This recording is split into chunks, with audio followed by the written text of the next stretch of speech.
عبد الرحمن ایک وکیل تھا۔ ایک دن جب وہ عدالت سے واپس اپنے گھر جا رہا تھا، تب اس نے دیکھا کہ ایک شخص ایک مظلوم عورت کے ہاتھ پاؤں باندھ کر نہر کے اندر پھینک رہا تھا۔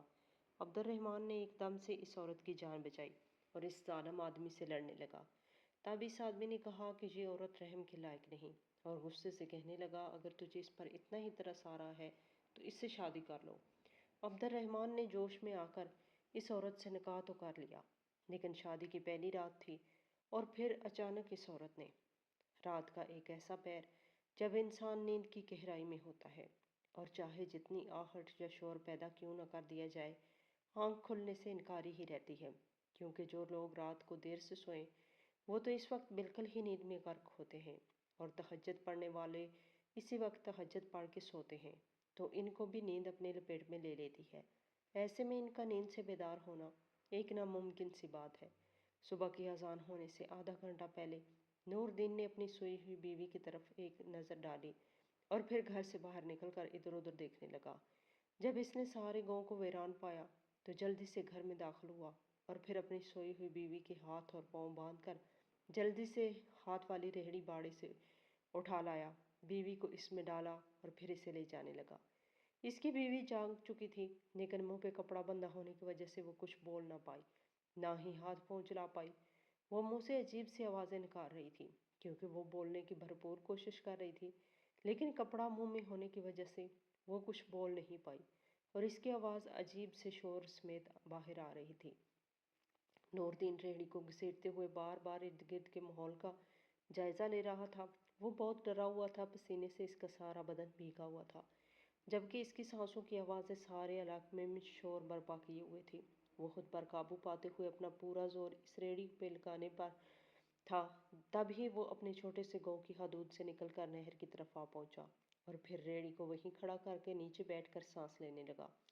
وہ اتنی اونچی اونچی آواز میں سانس لے رہا تھا کہ اس سنسان جگہ میں وہ آواز گونج رہی تھی، لیکن اتنی بھی نہیں تھی کہ وہ گاؤں کے کسی فرد کو بیدار کر سکے۔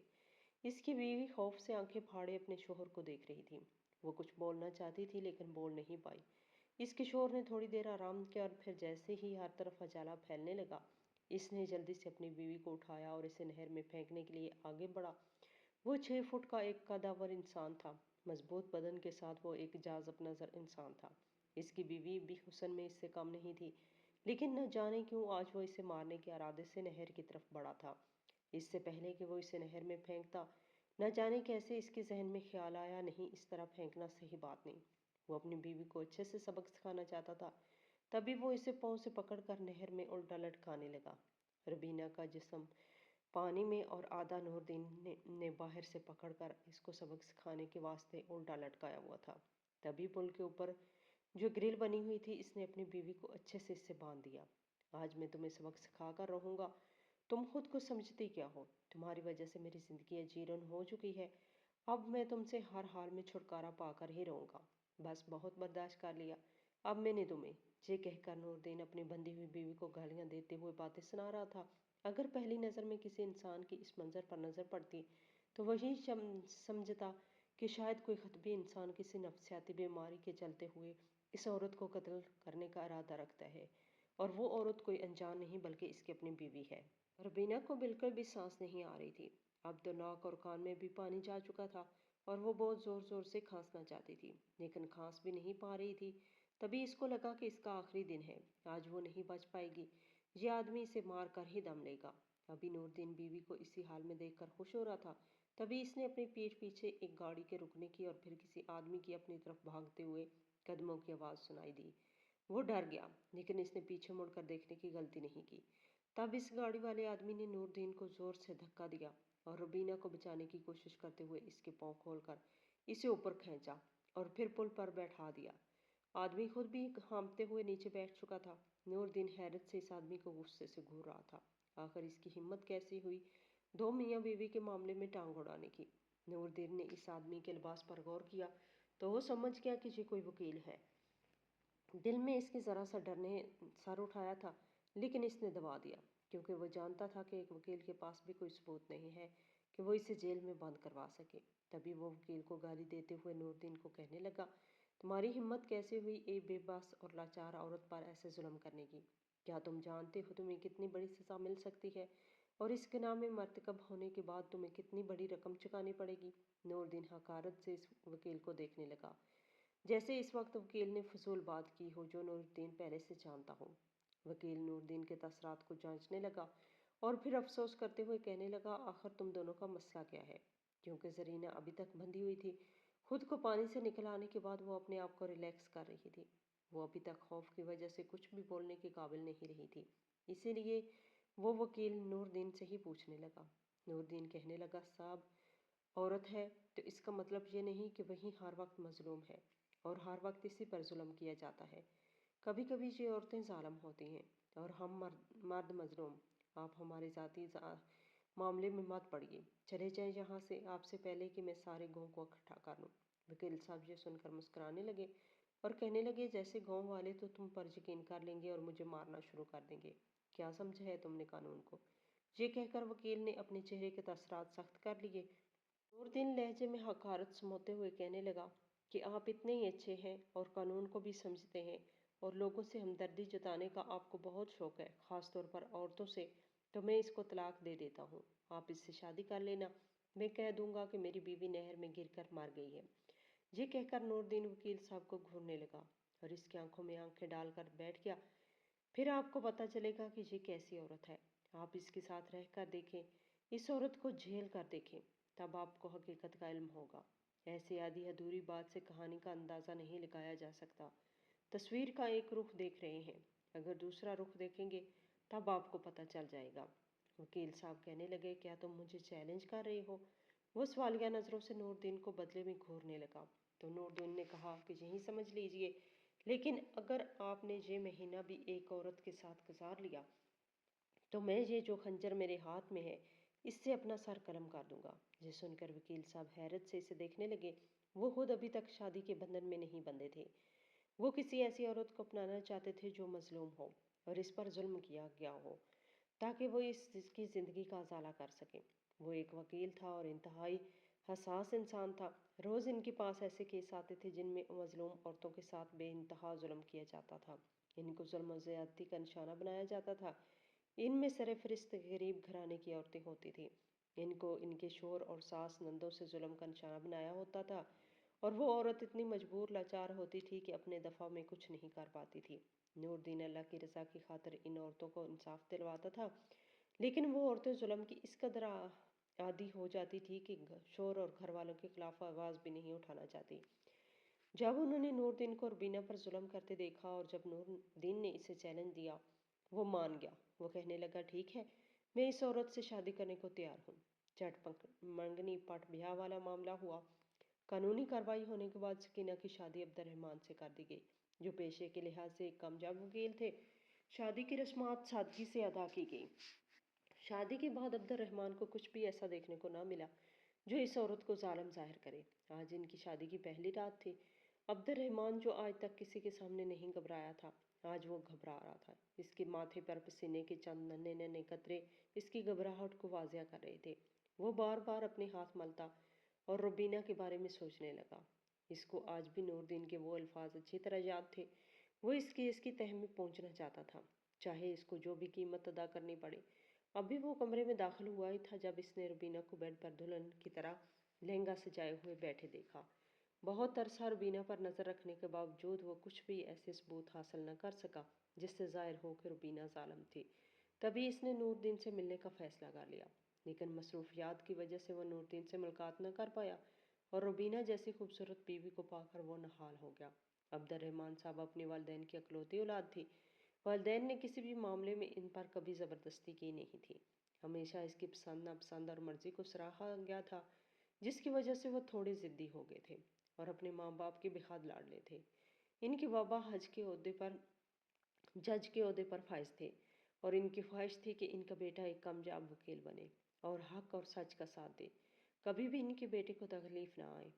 کچھ بھی ہو جائے، یہاں تک کہ انہیں جان کی بازی بھی ہارنی پڑے تو وہ انصاف کے ساتھ ڈٹ کر کھڑا رہے، خاص طور پر ایسے غریب لوگ یا ایسے ضرورت مند جو کیس لڑنے کی استطاعت نہیں رکھ سکتے تھے، اور وہ تھے بھی حق پر۔ ایسے لوگوں کی عبد الرحمن مدد کرنا فرض سمجھتا تھا اور ایسے لوگوں کی بلا معاوضہ مدد کر دیا کرتا تھا۔